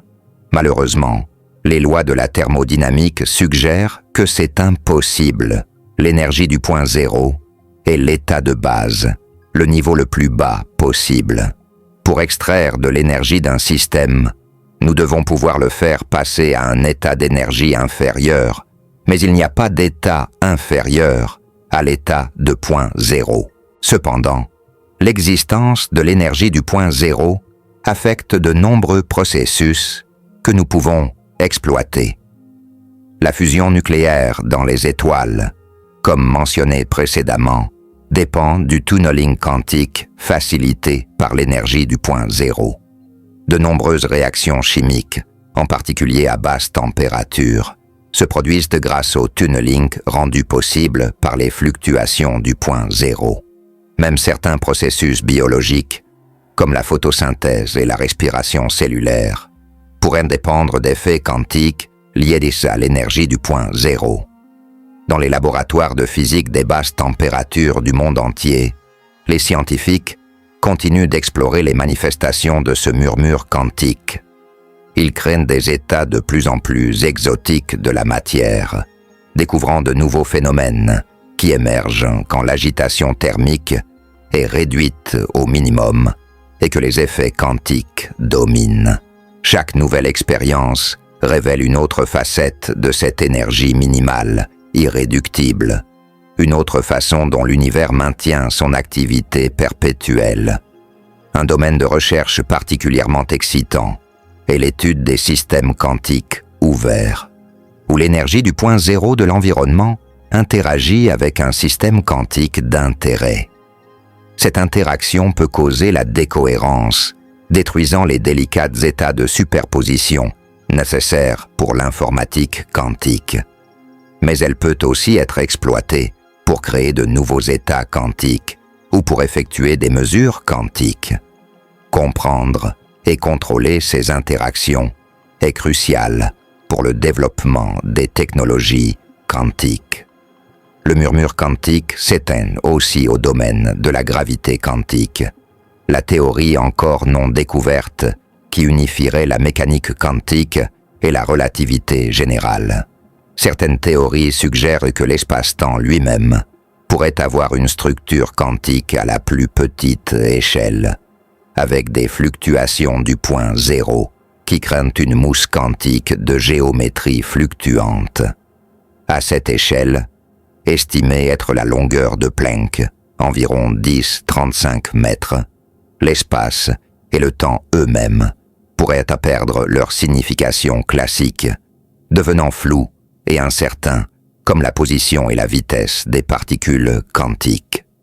Si cette image est correcte, alors le murmure quantique qui empêche le zéro absolu est lié à la structure la plus fondamentale de la réalité.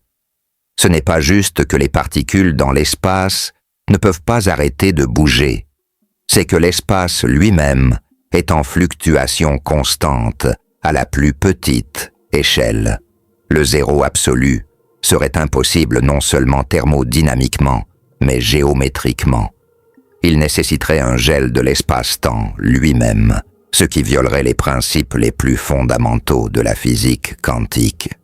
Cette connexion profonde entre la température, la mécanique quantique et la structure de l'espace-temps suggère que l'impossibilité du zéro absolu n'est pas juste une curiosité technique, mais une caractéristique centrale de notre univers. C'est peut-être l'une des raisons pour lesquelles l'univers peut exister du tout. Un univers qui pourrait atteindre le zéro absolu serait un univers qui pourrait atteindre un état de mort complète, d'immobilité totale. Mais notre univers a intégré dans ses lois les plus fondamentales une garantie contre cette mort ultime, un murmure perpétuel qui maintient toujours la possibilité de changement et d'évolution. Pendant que nous contemplons ce murmure quantique dans le calme de la nuit, il y a quelque chose de profondément réconfortant dans l'idée que l'univers ne permettra jamais le silence complet. Même dans les recoins les plus froids et les plus sombres de l'espace, même dans un futur inimaginablement lointain, quand les étoiles se sont éteintes et que les galaxies se sont dispersées, il y aura toujours ce murmure, cette vibration minimale de l'existence. C'est comme si l'univers avait une peur primordiale du néant et avait écrit dans ses lois une assurance que quelque chose, même si c'est juste une fluctuation quantique, existera toujours. Les poètes ont longtemps intuitionné cette vérité, parlant du son du silence ou du bruit de la solitude. La physique quantique nous dit qu'ils avaient raison dans un sens littéral. Il n'y a pas de vrai silence dans l'univers, pas de vraie immobilité. Il y a toujours le murmure quantique, le frémissement du point zéro, la danse irréductible de l'incertitude. Ce murmure est trop faible pour que nous l'entendions directement, trop subtil pour que nous le ressentions, mais il est là, sous-tendant toute notre existence. Dans les expériences modernes approchant le zéro absolu, les scientifiques ne luttent pas vraiment contre la température au sens conventionnel. Ils luttent contre ce murmure quantique, essayant de le réduire à son minimum théorique. Mais peu importe leur succès, peu importe la sophistication de leur technique, le murmure reste. C'est comme essayer de faire taire complètement une foule. Vous pouvez réduire le bruit à un murmure à peine audible, mais vous ne pouvez jamais atteindre le silence parfait tant qu'il y a quelqu'un de présent. Ce murmure quantique a aussi des implications pour l'information et l'entropie. L'information, dans le sens physique, est liée à la distinction entre différents états. Au zéro absolu classique, un système serait dans un état unique et défini, ne contenant aucune information au-delà de sa configuration de base. Mais l'énergie du point zéro assure qu'il y a toujours une certaine incertitude, une certaine information irréductible même dans l'état de base. L'univers insiste pour garder ses options ouvertes, maintenant toujours un minimum de complexité et de possibilités. Cette connexion entre l'énergie du point zéro et l'information pourrait être cruciale pour comprendre la gravité quantique et le paradoxe de l'information des trous noirs. Si l'information ne peut jamais être complètement détruite, comme le suggère la mécanique quantique, alors même quand la matière tombe dans un trou noir, l'information qu'elle porte doit être préservée d'une manière ou d'une autre. L'énergie du point zéro et les fluctuations quantiques pourraient jouer un rôle dans cette préservation, maintenant un lien subtil entre l'intérieur et l'extérieur du trou noir. Le murmure quantique qui empêche le zéro absolu est aussi intimement lié à la flèche du temps. La deuxième loi de la thermodynamique nous dit que l'entropie augmente toujours, donnant au temps une direction privilégiée. Mais si l'univers pouvait atteindre le zéro absolu, l'entropie atteindrait son minimum et le temps perdrait effectivement sa direction. L'énergie du point zéro assure que l'entropie ne peut jamais atteindre exactement zéro, maintenant toujours une flèche du temps, aussi faible soit-elle. Dans les systèmes biologiques, le murmure quantique pourrait jouer des rôles que nous commençons à peine à découvrir. Certains chercheurs suggèrent que les effets quantiques, maintenus par l'énergie du point zéro, pourraient être importants dans le fonctionnement du cerveau, peut-être même liés à la conscience elle-même. Bien que ces idées restent spéculatives et controversées. Elles soulignent à quel point notre compréhension des implications de l'énergie du point zéro reste incomplète.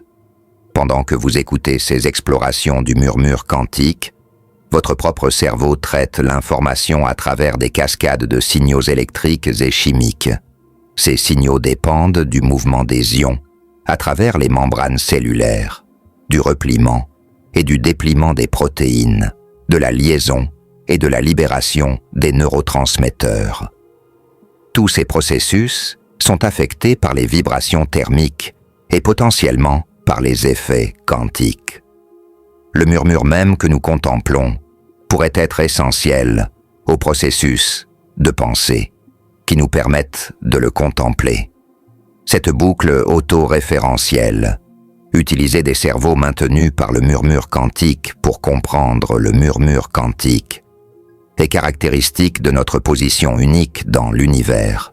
Nous sommes de la matière devenue suffisamment complexe pour questionner sa propre nature, de l'énergie organisée d'une manière qui lui permet de contempler l'énergie elle-même. Et dans cette contemplation, nous découvrons que nous ne pouvons jamais nous séparer complètement du murmure cosmique qui sous-tend toute existence. Le murmure quantique apparaît aussi dans les technologies les plus avancées que nous développons. Les ordinateurs quantiques doivent être refroidis près du zéro absolu pour maintenir la cohérence quantique, mais ils doivent aussi faire face à l'énergie du point zéro, qui peut causer des erreurs. Les détecteurs d'ondes gravitationnelles doivent tenir compte du bruit quantique causé par les fluctuations du point zéro. Les horloges atomiques les plus précises doivent corriger les décalages causés par l'énergie du point zéro. Dans chaque cas, nous travaillons non pas contre le murmure quantique, mais avec lui, l'incorporant dans nos conceptions et nos calculs. L'avenir de la physique pourrait bien dépendre de notre compréhension de ce murmure quantique. Certaines théories de grande unification suggèrent que toutes les forces de la nature pourraient être unifiées à des énergies extrêmement élevées, mais ces théories doivent aussi tenir compte de l'énergie du point zéro de tous les champs impliqués, la théorie des cordes, l'un des principaux candidats pour une théorie du tout, prédit que l'énergie du point zéro des cordes vibrantes pourrait déterminer les propriétés de l'espace-temps lui-même. Alors que nous nous enfonçons plus profondément dans cette nuit contemplative, réfléchissons à ce que signifie le murmure quantique pour notre compréhension de l'existence. Si même le vide n'est jamais vraiment vide, si même le zéro n'est jamais vraiment zéro, alors peut-être que le néant absolu est impossible dans notre univers. Il y a toujours quelque chose plutôt que rien, toujours un potentiel plutôt qu'une absence totale. L'univers semble avoir un biais intégré vers l'existence, vers le quelque chose, vers la possibilité. Ce biais vers l'existence pourrait être la réponse à l'une des questions philosophiques les plus anciennes. Pourquoi y a-t-il quelque chose plutôt que rien? Peut-être que dans un univers gouverné par la mécanique quantique, le rien véritable est impossible. Les fluctuations du point zéro assurent qu'il y a toujours de l'activité, toujours du potentiel, toujours la possibilité que quelque chose émerge. Le murmure quantique pourrait être la voix de l'existence elle-même, insistant perpétuellement sur sa propre réalité. Dans les espaces les plus froids de l'univers, loin de toute étoile ou galaxie, où la température approche le minimum cosmique possible, le murmure quantique continue. Dans les vides entre les amas de galaxies, où la matière est si rare qu'un seul atome pourrait voyager pendant des millions d'années sans rencontrer un autre, les fluctuations du vide persistent. Ces régions de l'espace sont les plus proches du néant que l'univers permet, et pourtant elles ne sont pas vraiment vides. Elles vibrent avec l'énergie du point zéro, elles scintillent avec des particules virtuelles, elles maintiennent le potentiel de devenir quelque chose de plus. lorsque nous contemplons les vastes étendues froides entre les galaxies, ces vides cosmiques qui dominent le volume de l'univers observable, nous ne regardons pas dans l'abîme du néant, mais dans des océans de potentiel minimal. Ces espaces apparemment vides sont en réalité remplis d'une soupe quantique bouillonnante de possibilités, où les lois de la physique maintiennent leur veille éternelle contre le silence absolu. Ici, dans ces cathédrales cosmiques de quasi-vide, la température descend à seulement quelques degrés au-dessus du zéro absolu, maintenu à ce niveau par l'ancien rayonnement du Big Bang lui-même. Ce rayonnement, que nous appelons le fond diffus cosmologique, baigne l'univers entier dans une lueur faible mais omniprésente.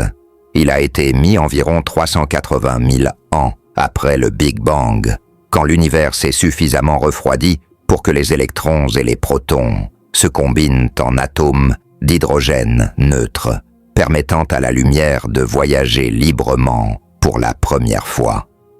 Cette lumière primordiale a voyagé pendant 13,8 milliards d'années, s'étirant et se refroidissant à mesure que l'univers s'est étendu, jusqu'à ce qu'elle atteigne maintenant la température glaciale de 2125 Kelvin, moins de 3 degrés au-dessus du zéro absolu. C'est la température de fond de l'univers, le plancher thermique en dessous duquel l'espace naturel ne peut pas descendre. Même dans les vides les plus parfaits, entre les galaxies, cette ancienne lumière maintient une température minimale. C'est comme si l'univers gardait une veilleuse cosmique allumée, un rappel éternel de sa naissance ardente. Cette lumière fossile porte en elle l'histoire de l'univers, encodée dans ses minuscules variations de température et de polarisation. Les cosmologistes lisent cette histoire comme des archéologues lisant d'anciennes inscriptions, déchiffrant les conditions de l'univers primitif et les graines qui sont devenues les galaxies que nous voyons aujourd'hui. La découverte de ce rayonnement de fond en 1964 par Arno Penzias et Robert Wilson était accidentelle. Ils essayaient d'éliminer le bruit de leur antenne radio et ont découvert qu'ils ne pouvaient pas se débarrasser d'un sifflement faible venant de toutes les directions du ciel. Ce bruit s'est avéré être l'écho du Big Bang lui-même, l'une des découvertes les plus importantes de la cosmologie moderne. Il a confirmé que l'univers avait effectivement eu un commencement chaud et dense, et il a fourni une fenêtre sur les conditions cosmiques primordiales. Mais ce rayonnement de fond fait plus que simplement nous raconter l'histoire de l'univers. Il établit une limite fondamentale sur le froid naturel que l'espace peut atteindre. Pour refroidir quoi que ce soit en dessous de cette température de fond, nous devons l'isoler activement de ce rayonnement omniprésent. C'est pourquoi les expériences tentant d'approcher le zéro absolu doivent non seulement refroidir leurs échantillons, mais aussi les protéger du rayonnement de fond qui cherche constamment à les réchauffer. Dans l'immensité de l'espace entre les galaxies, nous trouvons certains des endroits naturels les plus froids de l'univers. Ces vides cosmiques, certains s'étendant sur des centaines de millions d'années-lumière, contiennent si peu de matière qu'un photon pourrait les traverser sans rencontrer un seul atome. Ici, loin de la chaleur des étoiles et des galaxies, la température peut descendre très près de la température de fond cosmique. Mais même ici, dans ces déserts cosmiques ultimes, la température ne peut pas atteindre le zéro absolu. La raison n'est pas seulement le rayonnement de fond cosmologique. Même si nous pouvions somehow éliminer ou bloquer ce rayonnement, les quelques atomes qui dérivent dans ces vides maintiendraient toujours leur énergie de point zéro. Ces atomes solitaires, principalement de l'hydrogène, dérivent dans l'obscurité cosmique, séparés de leurs plus proches voisins par des distances qui défient la compréhension humaine. Un atome dans un tel vide pourrait voyager pendant des milliards d'années sans rencontrer un autre atome, existant dans un isolement presque parfait. Pourtant, même dans cet isolement extrême, ces atomes ne sont pas vraiment seuls. Ils interagissent constamment avec les champs quantiques qui remplissent tout l'espace.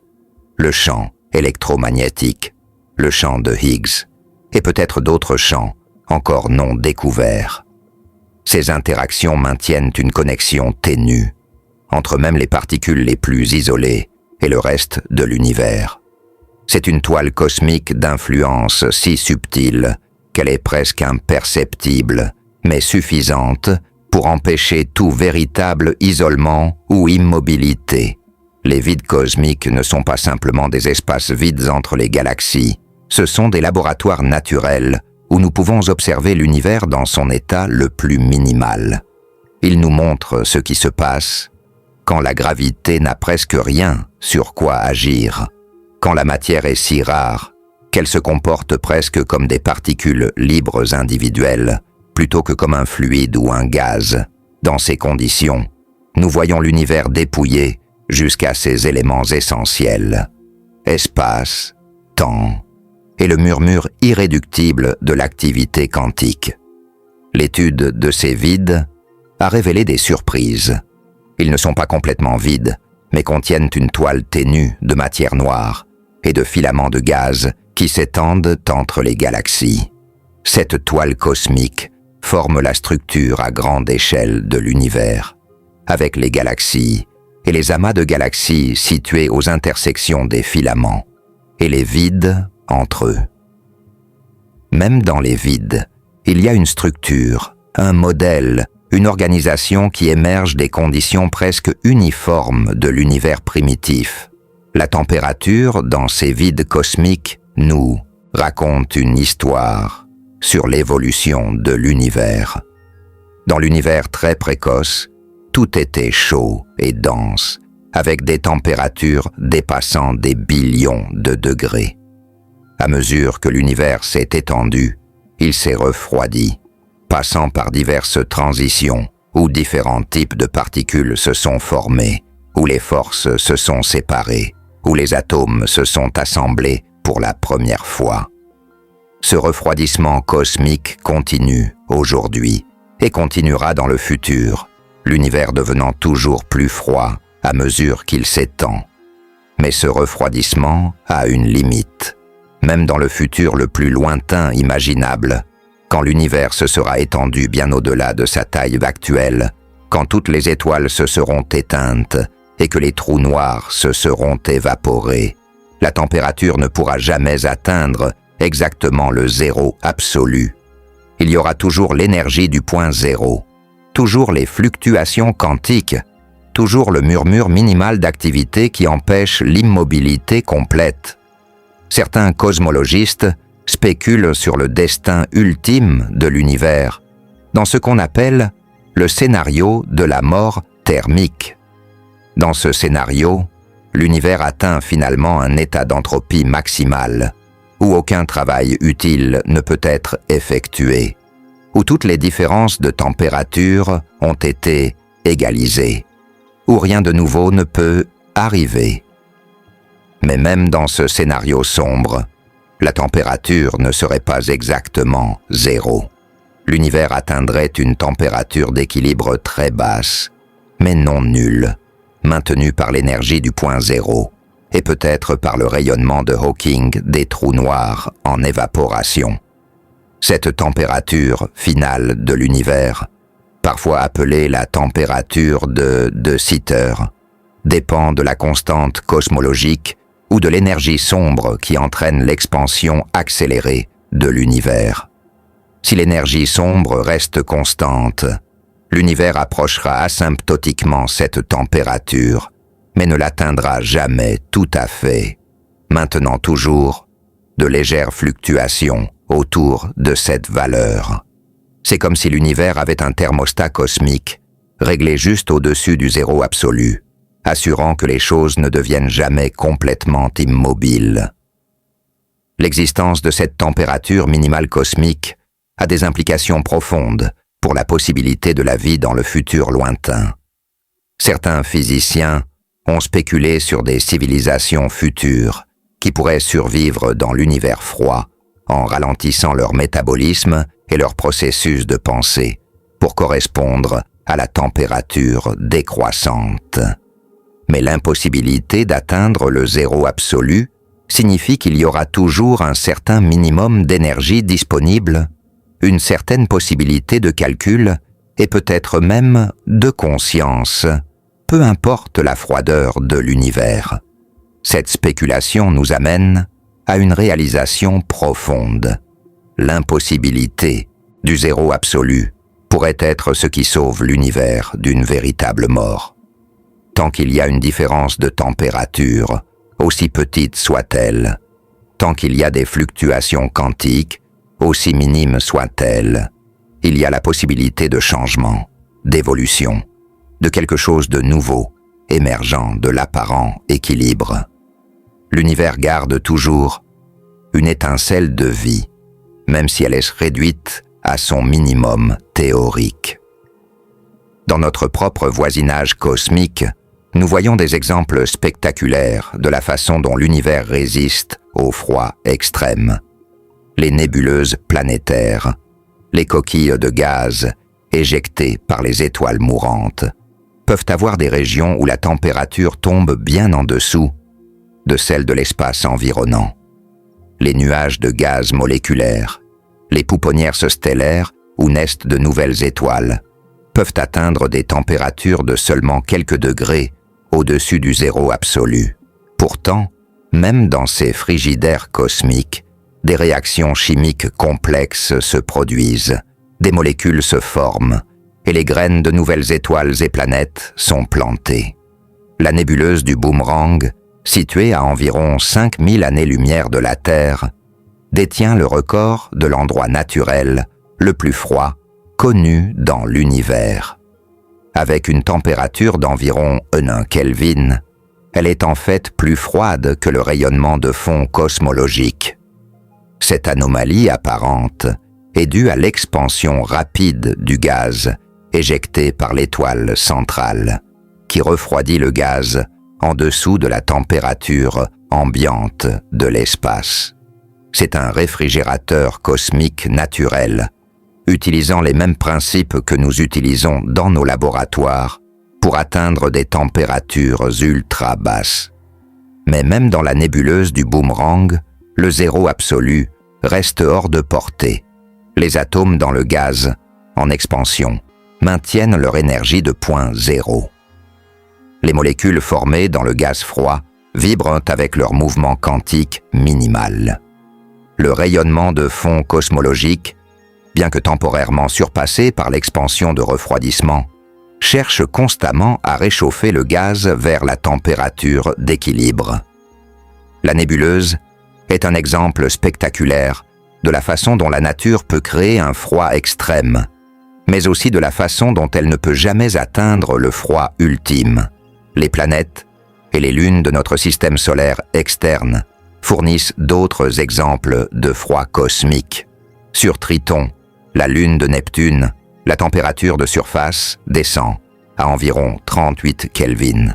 Sur Pluton, elle peut tomber à 33 Kelvin. Ces mondes glacés, si éloignés de la chaleur du Soleil, existent dans un crépuscule perpétuel où l'eau est plus dure que la roche et où l'azote tombe comme de la neige. Pourtant, même ici, il y a de l'activité, des geysers sur Triton, des changements saisonniers sur Pluton, une géologie lente mais réelle, entraînée par la chaleur interne et les effets de marée. L'exploration de ces mondes froids nous a enseigné que même dans un froid extrême, la complexité et le changement sont possibles. Europe et Encelade, des lunes glacées de Jupiter et Saturne respectivement, cachent des océans liquides sous leur surface glacée. Ces océans, maintenus liquides par le chauffage de marée, pourraient héberger de la vie, montrant que même dans les portées extérieures froides de notre système solaire, les conditions pour la chimie complexe et peut-être la biologie peuvent exister. Cette découverte transforme notre compréhension de la zone habitable, la région autour d'une étoile où la vie pourrait exister. Nous pensions autrefois que seules les planètes, à la bonne distance de leur étoile, où l'eau liquide pourrait exister en surface, pourraient héberger la vie, mais ces lunes glacées nous montrent que la vie pourrait exister dans des endroits beaucoup plus froids, tant qu'il y a une source d'énergie pour maintenir l'eau liquide et conduire des réactions chimiques. L'univers froid n'est donc pas un désert stérile, mais un royaume de possibilités que nous commençons à peine à explorer. Chaque nouvelle découverte sur le comportement de la matière à des températures extrêmement basses ouvre de nouvelles questions sur ce qui est possible dans le cosmos. Les supraconducteurs, qui pourraient révolutionner la technologie, les états quantiques, qui pourraient permettre de nouveaux types de calculs, les formes exotiques de matière, qui pourraient exister dans les étoiles à neutrons, tous émergent de notre exploration du froid extrême. L'étude du froid cosmique nous a aussi appris l'interconnexion de l'univers. La température d'un vide intergalactique est affectée par le rayonnement de galaxies à des milliards d'années-lumière de distance. Un atome dans l'espace le plus vide maintient des connexions quantiques avec des champs qui s'étendent à travers l'univers. Le rayonnement de fond cosmologique connecte chaque point de l'espace à l'histoire commune de l'univers. Rien n'est vraiment isolé, rien n'est vraiment seul. Cette interconnexion s'étend au domaine quantique où l'intrication peut créer des corrélations entre des particules séparées par de vastes distances. Deux particules intriquées, même si elles sont séparées par la largeur de l'univers observable, maintiennent une connexion qui défie notre intuition classique. Cette action effrayante à distance, comme Einstein l'appelait, montre que l'univers est plus profondément interconnecté que nous ne l'avions jamais imaginé.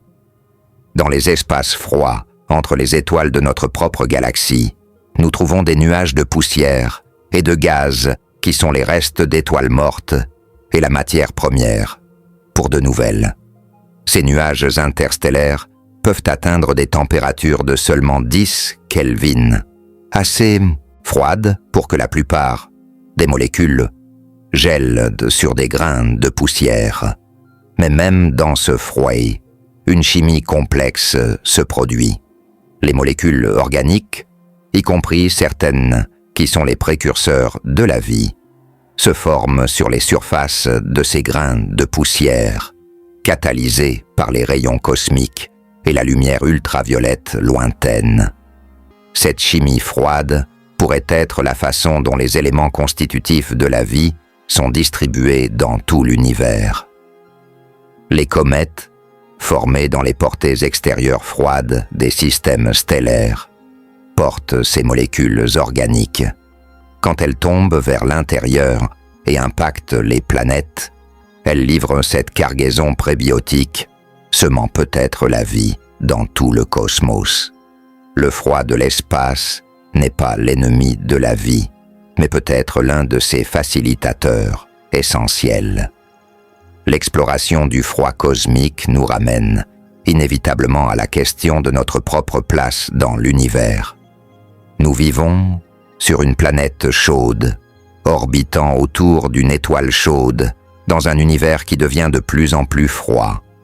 Nous sommes des îlots de chaleur et de complexité dans un océan de froid et de simplicité. Notre existence même est une rébellion temporaire contre la tendance cosmique vers l'équilibre froid. Mais cette rébellion n'est possible que parce que l'univers ne peut jamais atteindre le zéro absolu. S'il le pouvait, toute activité cesserait finalement. Toute complexité se décomposerait, toute vie s'éteindrait. L'impossibilité du zéro absolu est ce qui maintient l'univers dynamique, ce qui permet l'émergence continue de nouvelles structures et peut-être de nouvelles formes de vie. même dans le futur cosmique lointain. Alors que nous contemplons ces espaces froids cosmiques, depuis notre monde chaud, nous sommes rappelés de l'immensité extraordinaire de l'univers et de la gamme remarquable de conditions qu'il contient. Des cœurs ardents, des étoiles, au vide presque vide, entre les galaxies, des premiers moments du Big Bang au futur froid lointain, l'univers englobe des extrêmes qui défient notre imagination. Et pourtant, à travers toute cette gamme, d'une chaleur inimaginable à un froid inimaginable, une constante demeure. L'impossibilité d'atteindre l'immobilité parfaite, le silence parfait, le zéro absolu parfait. Cette impossibilité n'est pas une limitation, mais une caractéristique. C'est ce qui maintient l'univers vivant, dynamique, plein de potentiel. C'est ce qui assure qu'il y a toujours quelque chose plutôt que rien, toujours du mouvement plutôt que de l'immobilité, toujours de la possibilité plutôt que de la finalité. Dans les espaces froids, entre les étoiles et les galaxies, nous ne voyons pas l'approche de la mort cosmique, mais la persistance de la vie cosmique, maintenue par le murmure quantique irréductible qui empêche le vrai silence.